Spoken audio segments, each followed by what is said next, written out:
نزدیکان فردوس نیوزبدالوف مفتش کلان آژانسی مبارزه با فساد تاجیکستان خبر بازداشت دوباره او را تصدیق و یا رد نمی‌کنند. ژنرال امیرخالعظیموف کاتب سابق شورای امنیت روز 15 می خبر بازداشت دامادش فردوس نیوزبدالوف را شرح نداد و گفت من در این باره چی نمیگم. این وای کارمند اجنتی هست، ساختارهای تفتیشاتی هست، از همانا اخبار گرفت.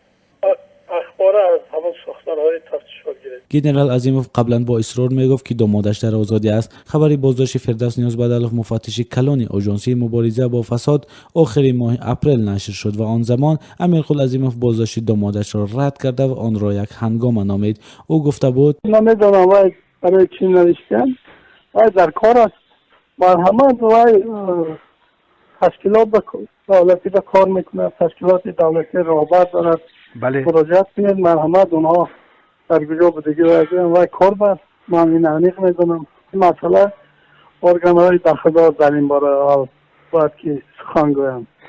راستی که من خبر ندارم که زمینه این همه هنگامات هست که آن چیزی که قانون حل میکند همون را باید گفتن در کار. مقامات آژانسی ضد فساد و ساختارهای تفتیشاتی تا حال درباره بازداشت فردوس نیوزبدالوف چیزی نگفتند. تصدیق درستی ادعای نزدیکان مفتش آژانسی امکان ندارد، زیرا با وجود پخش خبری بازداشت و آغاز شدن پرونده جنایتی نسبت این کارمند آژانسی نظارت دولتی مالیوی و مبارزه با کراپس خودی او با مطبوعات در تماس نشد و این خبرها را تصدیق یا رد نکرد. تلاش خبرنگاران رادیوی آزادی برای پیدا کردن فردوس نیوزبدالوف در اتاق کاریش به نتیجه انجامید. خبر بازداشت فردوس نیوزبدالوف مفتش کلان و چند نفر از کارمندان با نفوذ آژانسی نظارت دولتی مالیوی و مبارزه با کراپس تاجیکستان ماه اپریل رسانه شد. بنا به گزارش‌ها تاکنون 7 کارمند آژانسی با اتهامات تقلب و یا ساخته‌کاری بازداشت شدند. برای رسانه‌ها تنها اسم 2 نفر آنها، مفتش سابق فیروزخان مرادزاده و معاون سابق رئیس آژانسی دولت بیگ خیرزاده فاش شده است.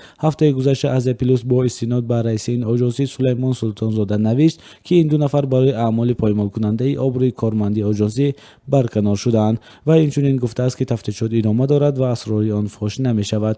تا حال هیچ ساختار حفظ حقوق جریان تفتیشات و جزئیات مربوط به شخصیت‌های بازداشت شده را رسما شرح نمی‌دهند.